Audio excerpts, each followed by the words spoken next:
Hello dear student, welcome back to my channel NIOS की पढ़ाई। और आज की इस वीडियो में लेकर आया हूं आपके लिए क्लास 12 सब्जेक्ट कोड 302 की महत्वपूर्ण कविताएं, इंग्लिश पोइट्री, जो आपके पेपर में सेक्शन ए में क्वेश्चन पूछे जाते हैं। वो सारे क्वेश्चन आपको आज इस वीडियो से मिल जाएंगे। बहुत छोटी सी वीडियो है, मोस्ट इंपोर्टेंट पोयम है जो मैं आपको बता रहा हूँ। हर पोयम में से मेन क्वेश्चन भी बताऊंगा और पोयम की समरी भी बताऊंगा। वीडियो को गंभीरता से देखो। फर्स्ट पोयम है my grandmother house. My grandmother house जो लिखी है वो लिखी है कमला दास ने। माय ग्रैंडमदर हाउस पोयम को लिखा है कमला दास ने। यहाँ पर कमला दास अपनी ग्रैंडमदर यानी कि दादी माँ के घर पर जाती हैं काफी समय के बाद। दादी माँ की डेथ हो चुकी है, तो कमला दास उस घर में पहुंचती हैं और उस घर में हर एक वस्तु को छू छू कर देखती हैं और वहां पर वो महसूस करती हैं अपनी ग्रैंडमदर का लव। लेकिन वहां पर कुछ किताबें भी थीं जो किताबें कभी कमला दास पढ़ नहीं पाती थीं छोटा होने की वजह से। Because Kamala Das was a young girl, that's why Kamala Das could not read the books. लेकिन अभी वहां पर किताबों के बीच में कुछ स्नेक्स अर्थात सांप घूम रहे थे। घर की जो आंखें हैं वो विंडो से कंपेयर की गई हैं। The eye of house are compared with the window of the house. यह घर काफी ठंडा है, वहां पे ठंडी हवा चल रही है क्योंकि बहुत दिनों से वहां पर कोई नहीं आया है। उस जगह पर जाकर कमला दास को अपनी दादी माँ की बहुत याद आती है और उस प्यार की कमी महसूस करती हैं जो ग्रैंडमदर ने दिया था। पोयम का नाम है माय ग्रैंडमदर हाउस और लिखने वाली हैं कमला दास। अब चलते हैं इस पोयम के कुछ मोस्ट इंपोर्टेंट क्वेश्चंस की तरफ।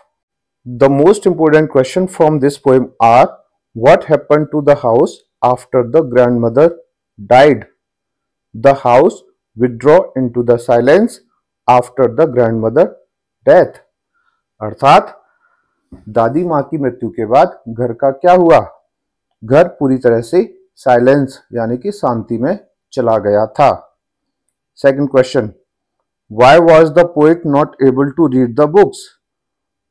The poet was not able to read the books because she was very young। वह बहुत छोटी थी उस समय, इसलिए हमारी पोइट बुक्स को नहीं पढ़ पाई थी। Next question is why is the air in the grandmother house described as frozen? Because nobody lived in the house and it was silent, even the air does not seems to be moving. यानी कि अब वर्तमान में इस घर में कोई नहीं रहता था और यहाँ तक कि हवा भी ऐसा नहीं लगती थी कि हवा भी यहाँ पर आती है या हवा भी यहाँ पर हिलती है। इसलिए यह घर डिस्क्राइब किया गया है एज अ फ्रोजन। फ्रोजन यानी कि जमा हुआ। Next question is what is sea begging for? Sea यहाँ पे यूज किया गया है कमला दास के लिए। सी इज बेगिंग फॉर लव। यहाँ पर वो बेगिंग कर रही हैं प्यार के लिए। Next question is what does sea mean by small change?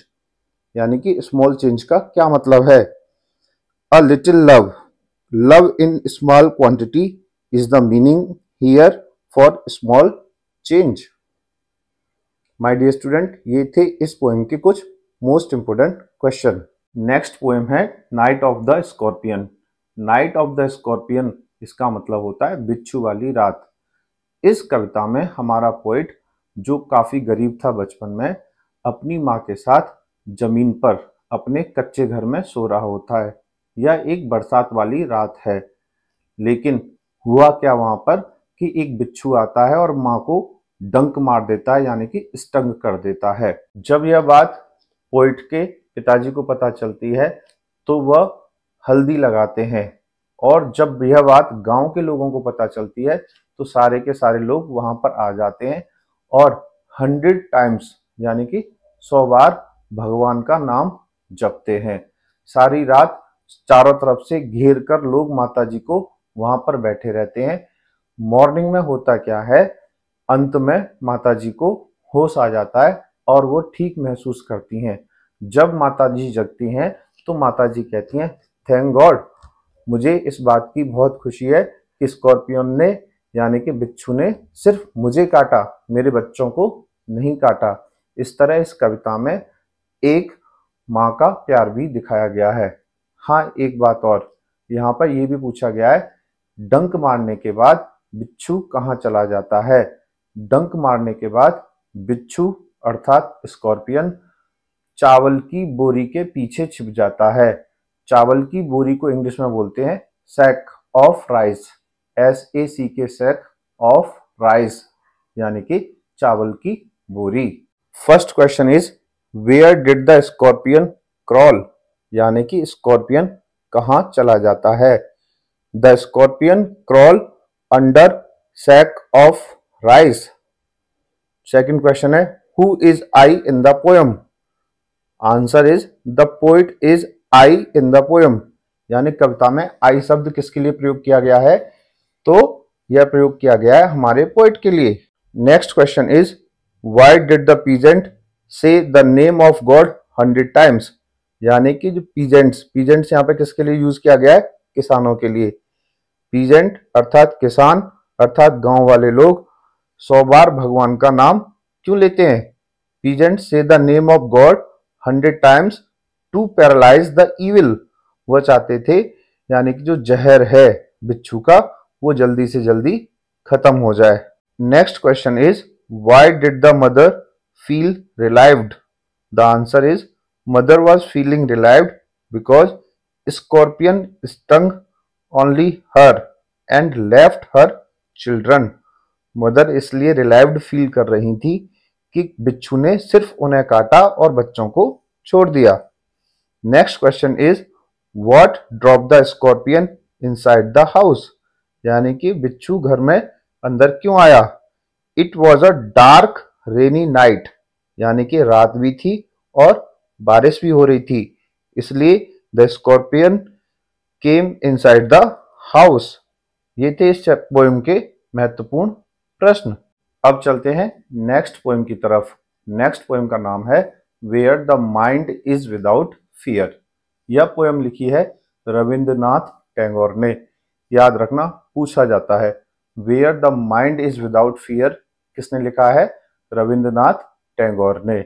Where the mind without fear में हमारे रविंद्रनाथ टैगोर जी बार बार कहते हैं, मैं एक ऐसा देश देखना चाहता हूं वेयर नॉलेज इज फ्री, यानी कि एजुकेशन क्या है? सभी के लिए अवेलेबल है। I want to see the country, I want to see the nation where the head is held high, यानी कि मस्तक लोगों के ऊंचे उठे रहें। Rabindranath Tagore want a nation where knowledge is completely free, यानी कि जो ज्ञान है वो सभी के लिए बहुत ही आसानी से उपलब्ध है। People are not divided in narrow domestic walls, लोग छोटी छोटी बातों पर एक दूसरे से डिवाइड ना हो, यानी कि मतभेद ना रखें। और रविंद्रनाथ टैगोर एक ऐसा देश देखना चाहते हैं जहां पर क्या होना चाहिए? परफेक्शन होना चाहिए। क्या होना चाहिए? परफेक्शन। आर्म्स यानी कि भुजाएं, स्ट्रेच यानी कि फैली हो टुवर्ड्स द परफेक्शन, एक ऐसा देश देखना चाहते हैं। तो इस पोएम को किसने लिखा है?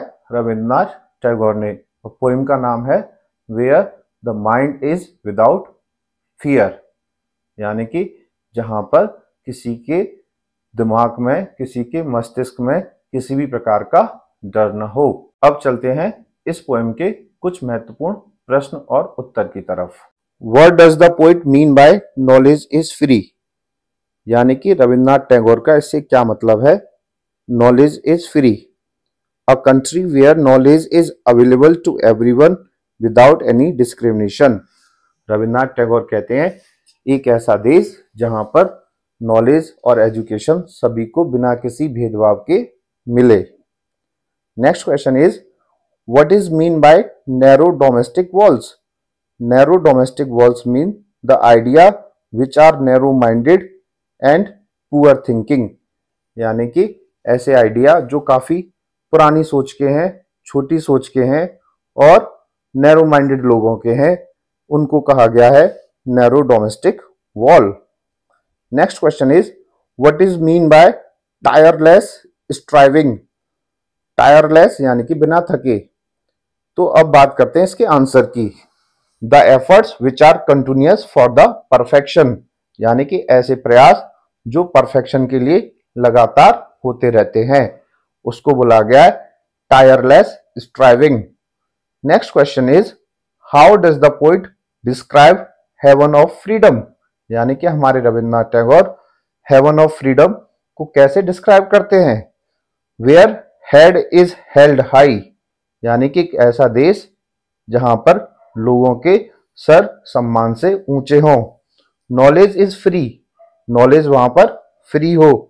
पीपल आर ओपन माइंडेड, और लोग वहां पर ओपन माइंडेड हों, उसको बोलते हैं हेवन ऑफ फ्रीडम, हमारे रविन्द्रनाथ टैगोर।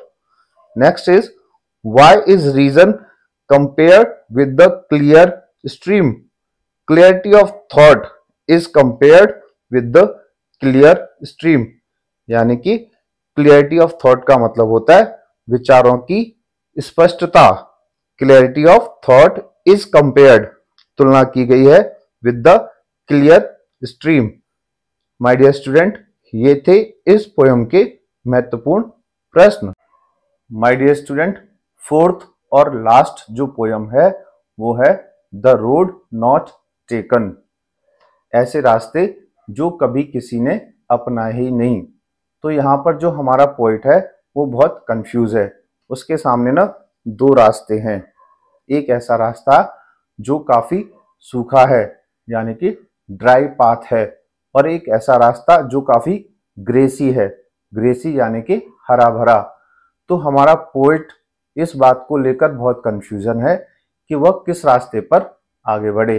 लेकिन फाइनली हमारा पोइट उसी रास्ते पर आगे बढ़ता है जो काफी ग्रेसी है, और उसी रास्ते को तय करता है, क्योंकि उसे ऐसा लगता है जो ड्राई रास्ते हैं, यानी कि जो मुसीबतों वाले रास्ते हैं, उस पर बहुत ही कम लोग गए हैं।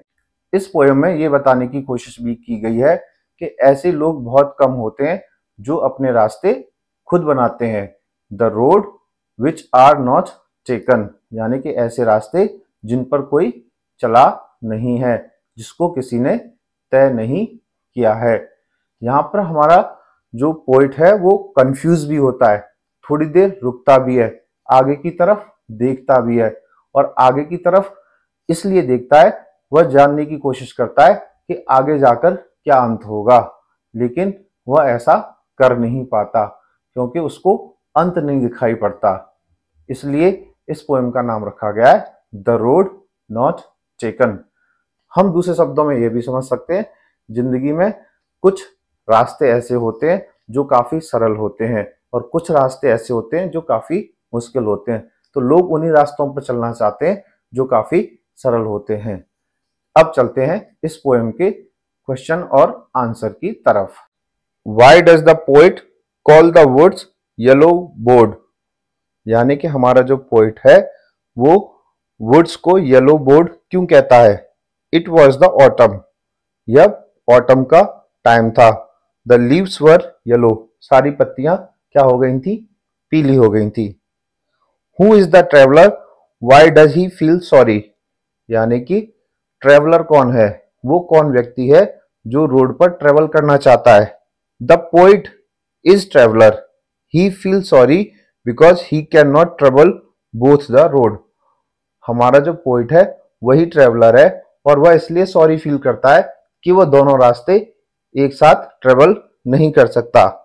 Y does the poet look down the road as far as he can see, हमारा पोइट रोड को देखने की कोशिश क्यों करता है, जितना अधिक वह देख सकता है उतना अधिक देखने की कोशिश क्यों करता है।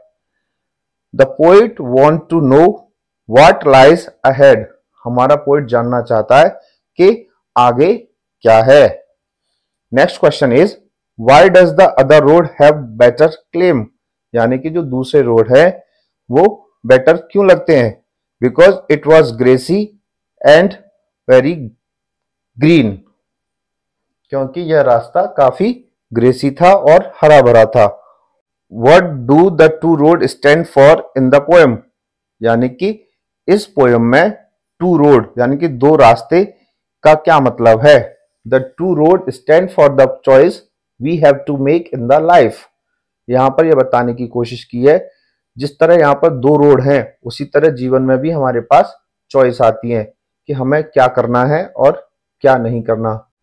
उस समय हम कंफ्यूज हो जाते हैं, जिस तरह हमारा पोइट कंफ्यूज हो गया था कि दोनों रास्तों में से उसे किस पर चलना चाहिए। Tiger in the tunnel. Tiger in the tunnel कहानी है बलदेव की।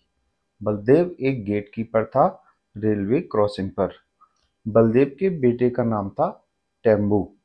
बलदेव के पास एक लोहे की कुल्हाड़ी थी। बलदेव लोहे की कुल्हाड़ी को हमेशा अपने पास रखा करता था।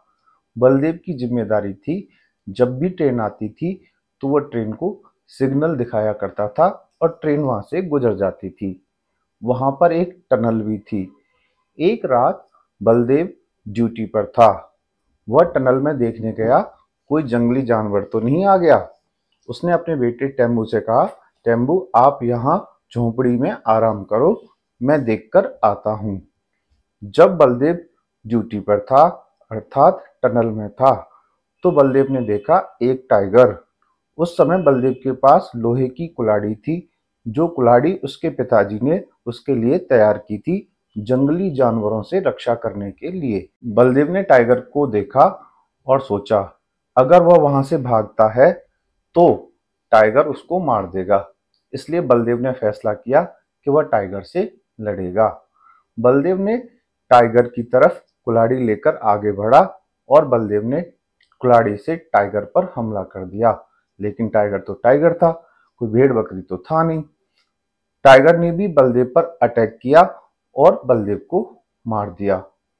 जब टाइगर बलदेव को मार देता है, तभी वहां पर ट्रेन आती है और ट्रेन के आगे टाइगर आ जाता है और टाइगर की दर्दनाक मौत हो जाती है। बलदेव की मौत के बाद उसके बेटे टेम्बू को उसके पिता की जॉब मिल जाती है और टेम्बू को वास्तव में उस जॉब की आवश्यकता भी थी, क्योंकि टेम्बू के ऊपर अब फादर की बहुत सारी जिम्मेदारियां थीं। माय डियर स्टूडेंट, अब चलते हैं इस चैप्टर के महत्वपूर्ण प्रश्नों की तरफ। पाठ का नाम है tiger in the tunnel. First question is, who was Baldev and what was his job? Answer is, Baldev was a gatekeeper eight railway crossing and he was responsible for the signalling. यानी कि बलदेव एक गेटकीपर था रेलवे क्रॉसिंग पर और वह जिम्मेदार था signalling अर्थात सिग्नल दिखाने के लिए। Next question, what weapon did he carry, who had made it? यानी कि बलदेव के पास क्या वेपन था और वह किसने बनाया था? A small iron x, his father had made it. एक लोहे की कुल्हाड़ी थी उसके पास जो उसके पिताजी ने बनाई थी। Why did Baldev decided to fight the tiger? He had an axe to kill tiger. He did not think tiger was dangerous. यानी कि उसके पास एक लोहे की कुल्हाड़ी थी और बलदेव को ऐसा लगता था कि टाइगर खतरनाक नहीं है, वह आराम से टाइगर को मार देगा। How did Baldev die? The axe got stuck in the tiger's shoulder, so he could not fight with the tiger, and tiger attacked Baldev and killed Baldev. Baldev की कुल्हाड़ी टाइगर के कंधे में अटक जाती है, वह टाइगर से लड़ नहीं सका और टाइगर ने बलदेव पर अटैक कर दिया और बलदेव को मार दिया। What happened to the tiger? Tiger का क्या हुआ? Tiger was trapped when the train came. Tiger got in the cow catcher of the engine and cut the tiger. Tiger was dead. यानी कि ट्रेन के काउ कैचर में फंसकर tiger की मौत हो जाती है और टाइगर मर जाता है।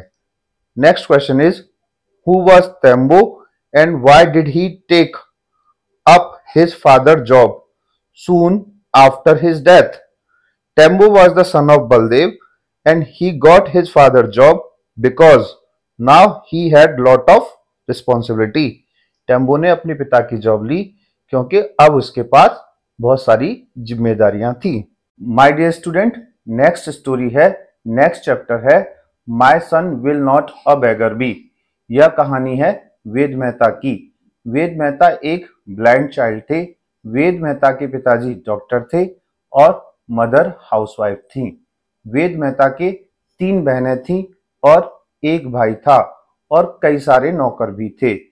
वेद मेहता का बचपन इतना अच्छा नहीं था और बच्चों की तरह उन्होंने बचपन में तितलियों को नहीं देखा, कलर को महसूस नहीं किया। वेद मेहता की माँ पढ़ी लिखी नहीं थी। वेद मेहता की माताजी ने पंडित जी से पूछा, पंडित जी मेरा बच्चा अंधा क्यों है? तो पंडित जी ने बताया, यह आपके पिछले जन्म के पाप हैं। अगर आप इनसे छुटकारा पाना चाहती हो तो आपको एक पूजा करवा लेनी चाहिए। वेद मेहता की माता वेद के लिए पूजा करवाती हैं, लेकिन सब कुछ बेकार चला जाता है। इसके बाद वेद की माताजी जाती हैं हकीम साहब के पास और हकीम साहब से पूछती है, हकीम साहब जी आपके पास इस समस्या का समाधान है? तो हकीम साहब कहते हैं हाँ है, आपको इस बच्चे की आंखों में सुरमा लगाना पड़ेगा। वेद की मदर वेद की आंखों में सुरमा लगाती हैं। आंखों में जो सुरमा लगाया जाता है वो सुरमा लगाती हैं, जिसकी वजह से वेद की आंखें बर्निंग होती हैं, यानी कि जलने लग जाती हैं। जब यह बात वेद के पिताजी को पता चलती है तो वेद के पिताजी को बहुत गुस्सा आता है और वो माँ को फटकारते हैं। उसके बाद वेद के पिताजी वेद का एडमिशन ब्लाइंड स्कूल जो कि मुंबई में था वहां पर करा देते हैं और वेद मेहता वहां से अपनी शिक्षा पूरी करते हैं। अब चलते हैं इस चैप्टर के महत्वपूर्ण क्वेश्चन आंसर की तरफ। My son will not a beggar be. Most important question answer. Who was Ved Mehta? Ved Mehta was a blind child. His father was a doctor. Mother was a housewife. He had 3 sisters and 1 brother. The servant avoided him as he was an evil eye personified. Sister treated him with a care and mother wept most of time. The writer missed the color of birds and butterfly when he lost his eyesight. Question number 2. What did Ved mother think had caused her son blindness? वेद की माता को क्या लगता था उसके बच्चे की अंधेपन का क्या कारण है? Something in the past for this tragedy may be sin of last birth. मतलब कुछ पिछले जन्म के पाप इस अंधेपन का कारण है। Next question. What did the pandit advise Ved mother to do? पंडित ने वेद की मदर को क्या एडवाइस दी? Intensive prayers, holy worship and physical exercise. पंडित जी ने कहा प्रेयर करवाओ, पूजा करवाओ और फिजिकल एक्सरसाइज करवाओ। Next question is what did the hakim prescribe to Ved eyes? यानी कि हकीम ने वेद की आंखों के लिए क्या बताया? Hakim prescribed surma into Ved eye, it cause burning. सुरमा लगाने के बाद आंखों में जलन स्टार्ट हो गई। Next question. What happened to the Ved in the end of story? कहानी के अंत में वेद मेहता के साथ क्या हुआ? Ved father enrolled him in Dadar school for the blind, Bombay. Ved Mehta के पिताजी ने वेद का एडमिशन करा दिया ब्लाइंड स्कूल में जो था मुंबई में। तो ये थे इस पार्ट के महत्वपूर्ण क्वेश्चन और आंसर। अगला चैप्टर है इफ आई वर यू। यह एक प्ले है। इस प्ले में 2 मुख्य पात्र हैं, यानी कि 2 मेन कैरेक्टर हैं। एक है इंट्रूडर। देखिए इंट्रूडर का मतलब होता है घुसपैठिया, एक ऐसा इंसान जो हमारे घर में जबरदस्ती आकर बैठ जाता है। और दूसरा कैरेक्टर है चार्ल्स जिरार्ड। 2 कैरेक्टर हो गए, इंट्रूडर और चार्ल्स जिरार्ड। चार्ल्स अपने घर में अकेला रहता है, उसका एक छोटा सा कॉटेज है। एक दिन इंट्रूडर उसके घर आता है और उसके सर पर पिस्तौल रख देता है। तो चार्ल्स पूछता है भाई आप कौन हो और आपकी क्या समस्या है? तो इंट्रूडर पहला सवाल पूछता है क्या तुम्हारा नाम चार्ल्स है? चार्ल्स कहता है हाँ मेरा नाम चार्ल्स है। दूसरा सवाल पूछता है क्या तुम्हारे पास कार है? पहले तो चार्ल्स मना करता है, फिर बाद में कहता है हाँ मेरे पास कार है और यह कार मैंने अपने गैराज में पार्क कर रखी है। इंट्रूडर से वह पूछता है आप कौन हो और मुझे क्यों मारना चाहते हो? तो इंट्रूडर बताता है मैं एक क्रिमिनल हूं, मैंने एक पुलिसमैन का मर्डर कर दिया है और तुम्हारा चेहरा मेरे चेहरे से काफी मिलता है। मैं तुम्हें मारूंगा, तुम्हारे सारे डॉक्यूमेंट ले लूंगा और तुम्हारी जगह चार्ल्स बनकर अपनी जिंदगी के मजे करूंगा। अब चार्ल्स डर जाता है, लेकिन चार्ल्स दिमाग से काम लेता है और वह इंट्रूडर से अर्थात घुसपैठिए से बातें करने लग जाता है। इंट्रूडर अलमीरा के पास जाता है, चार्ल्स उसके साथ होता है। चार्ल्स चालाकी से इंट्रूडर को अलमीरा के अंदर धक्का दे देता है और पुलिस को फोन कर देता है। पुलिस आती है और इंट्रूडर को गिरफ्तार करके ले जाती है। इस तरह चार्ल्स अपनी जान बचाता है और इंट्रूडर का प्लान फेल हो जाता है। अब चलते हैं इस चैप्टर के महत्वपूर्ण प्रश्न और उत्तर की तरफ। Did the intruder try frighten Girard? Yes. Next question is what is the title of the play? यानी कि प्ले का क्या टाइटल है? If I were you. Next question is what was the intruder first question to Girard? The first question was do you live here alone? पहला question था क्या आप यहां पर अकेले रहते हो? Next question is does Girard have a car? Where does he keep it? क्या जिरार्ड के पास एक कार थी और वह इस कार को कहां रखता था? Yes, he had a car and he kept car in garage. Next question why had the intruder come to the Girard house and what was his plan? Intruder was a criminal. He killed a policeman. Now he want to adopt the identity of Girard and he want to live freely. Intruder एक अपराधी था, उसने एक policeman को मारा था, वह Charles की आइडेंटिटी को अडॉप्ट करना चाहता था। Next question is did intruder success in his plan? No, he did not succeed in his plan because Girard pushed him in Almira and called to the police and police arrested to the intruder। ये थे इस chapter के महत्वपूर्ण प्रश्न और उत्तर। My dear student, next chapter है I must know the truth, यानी कि मुझे सच जानने की बहुत ही ज्यादा जरूरत है। यह चैप्टर है आराधना के बारे में। Aradhana was a adopted child. She was not so beautiful. Her color was fair. She was a good Bharatnatyam dancer. आराधना की माँ का नाम था सुनीता और आराधना की जो छोटी बहन थी उसका नाम था सिम्मी। आराधना की एक आंटी भी थी जिसका नाम था परमिला। आंटी परमिला एक अच्छी महिला नहीं थी, वह आराधना से जेलस थी।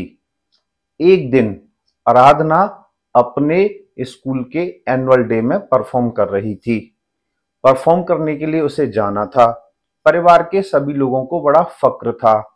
फैमिली पूरी की पूरी उस परफॉर्मेंस को देखने गई थी, लेकिन आंटी परमिला ने उस समय आराधना को बताया my dear son you are a adopted child.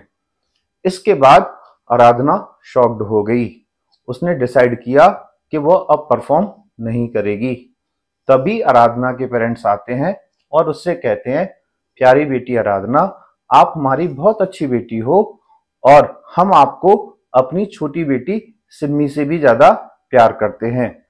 और आराधना के पेरेंट्स आराधना के लिए एक नेकलेस यानी कि गले का हार गिफ्ट के लिए लेके आते हैं और उसको एहसास कराते हैं कि वह परिवार की बहुत ही स्पेशल चाइल्ड है।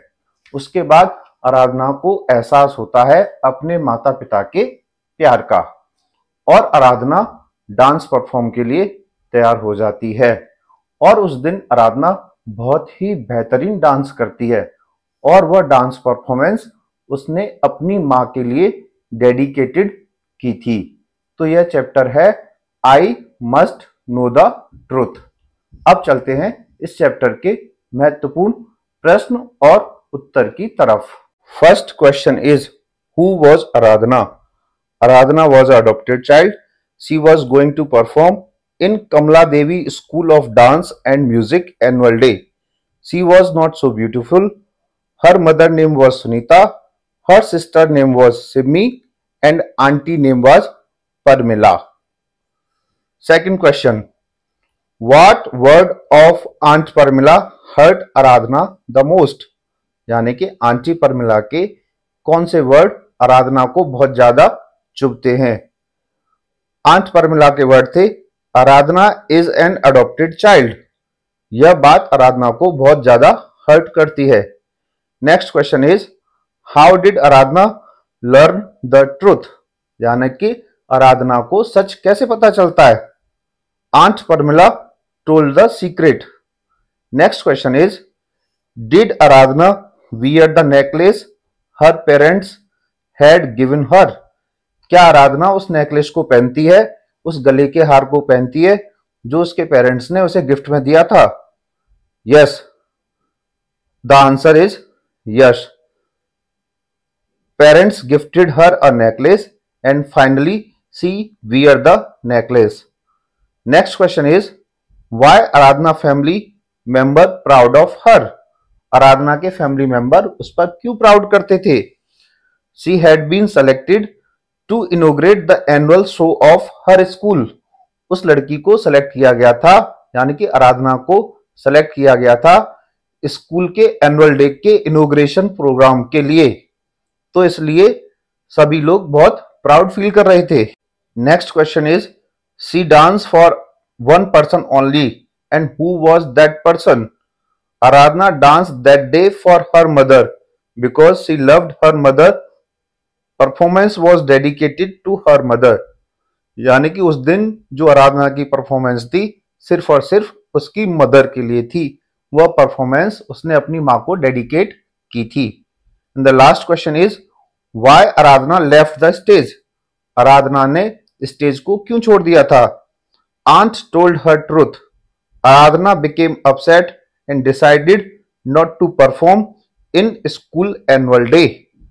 जब आंटी ने उसे सच बताया तो वह अपसेट हो गई और उसने डिसाइड किया कि वह अब एनुअल डे में परफॉर्म नहीं करेगी। My dear student, next chapter is a case of suspicion, यानी कि ऐसा केस जिसमें संदेह है, जिसमें शक है। यह कहानी है डॉक्टर बेंसन और इवांस के बारे में।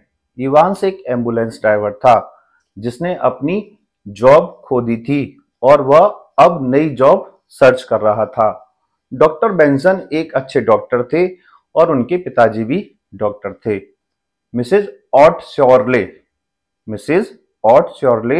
डॉक्टर बेंसन की रेगुलर कस्टमर थी।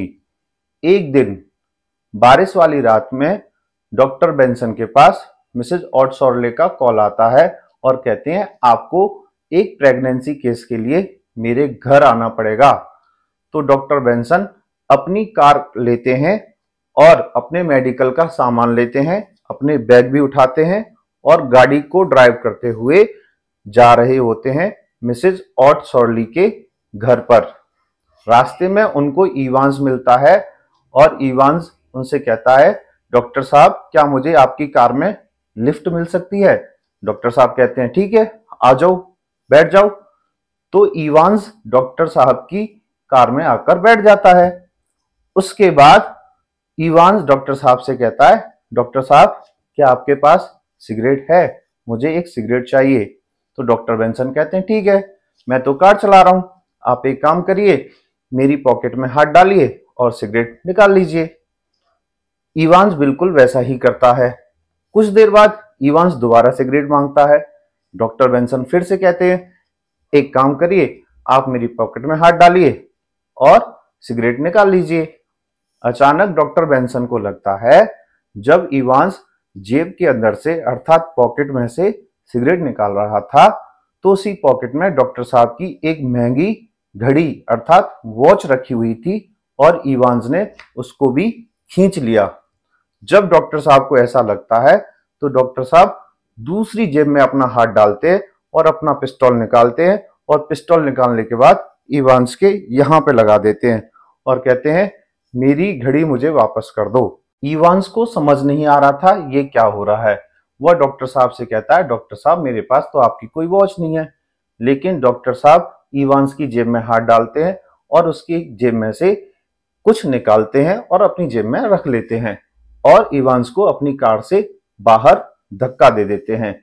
अर्थात doctor Benson push Evans out of his car. उसके बाद जब वह मिसेज ऑटसॉर्ली के घर पर पहुंचते हैं तो वहां पर प्रेगनेंसी केस था। एक औरत की डिलीवरी होने वाली थी। तो डिलीवरी होने के बाद जब बच्चा पैदा होता है तो मिसेज ऑटसॉर्ली उनसे पूछती हैं डॉक्टर साहब क्या समय हुआ है। डॉक्टर साहब जब अपनी जेब में हाथ डालते हैं तो उनको इवांस का मेडल मिलता है जो इवांस को अच्छी सर्विस के लिए दिया गया था। दूसरी जेब में जब हाथ डालते हैं डॉक्टर साहब तो घड़ी भी निकल के आती है। उस समय डॉक्टर बेंसन को अपनी गलती का एहसास होता है और डॉक्टर बेंसन कहते हैं ये तो मैंने बहुत गलत किया, मैंने किसी जेंटलमैन से उसका मेडल छीन लिया। माय डियर स्टूडेंट, अब चलते हैं इस चैप्टर के मोस्ट इंपोर्टेंट क्वेश्चन आंसर की तरफ। First question is who was Evans? Evans was a ambulance driver. He lost his job and now he was searching a new job and he was going to Detroit. Evans एक ambulance driver था, उसकी नौकरी चली गई थी, वह एक नई जॉब तलाश कर रहा था, इसलिए वह जा रहा था Detroit. Second question, who was doctor Benson? Doctor Benson was a famous doctor. He was going to Mrs Autsorley farm in dark rainy night for pregnancy case. Question number 3. Why did the doctor reach for his pistol? What did he do with it? Doctor साहब ने अपनी पिस्तौल क्यों निकाली और उन्होंने इस पिस्तौल का क्या किया? Doctor believed Evans had stolen the watch. He put the pistol Evans had and pushed him out of car. Doctor साहब को लगता था कि इवांस ने उनकी घड़ी चुरा ली है। डॉक्टर साहब ने पिस्तौल निकालकर इवांस के सर पर रख दी और उसे कार के बाहर धक्का दे दिया। Next question, when did doctor Benson realise his mistake? Doctor Benson को अपनी गलती का एहसास कब हुआ? When Mrs Autsorley asked about the baby birth time, यानी कि जब मिसेज ऑटसॉर्ले ने डॉक्टर साहब से पूछा कि बच्चे के जन्म का समय क्या है। That time doctor Benson realise his mistake. My dear student, ये थे 5 मेन चैप्टर और उनके most important question with answer. मैं उम्मीद करता हूं आपको क्वेश्चन आंसर समझ में आएंगे। सारे क्वेश्चन आंसर आपको मिलेंगे सेक्शन ए में। बुक के जो क्वेश्चन आंसर है वो कहाँ मिलेंगे? सेक्शन ए में मिलेंगे आपको, क्योंकि सेक्शन ए जो है वो प्रोज और पोइट्री में से है। प्रोज यानी कि किताब की कहानियां और पोइट्री यानी कि किताब के अंदर से कविताएं। अगली वीडियो में मैं आपको बताने वाला हूं पोइट्री यानी कि कविताएं। ये तो आपकी सारी कहानी हो गई और उनके मोस्ट इंपोर्टेंट क्वेश्चन हो गए। अगले वीडियो में आपको बताऊंगा सारी कविताएं और उनके महत्वपूर्ण प्रश्न। माय डियर स्टूडेंट, मैं उम्मीद करता हूं आपको वीडियो समझ में आया होगा। जल्दी मिलते हैं अगले वीडियो के साथ। पोइट्री को लेकर वीडियो बनाने वाला हूं जो जल्द ही आप तक पहुंचने वाली है।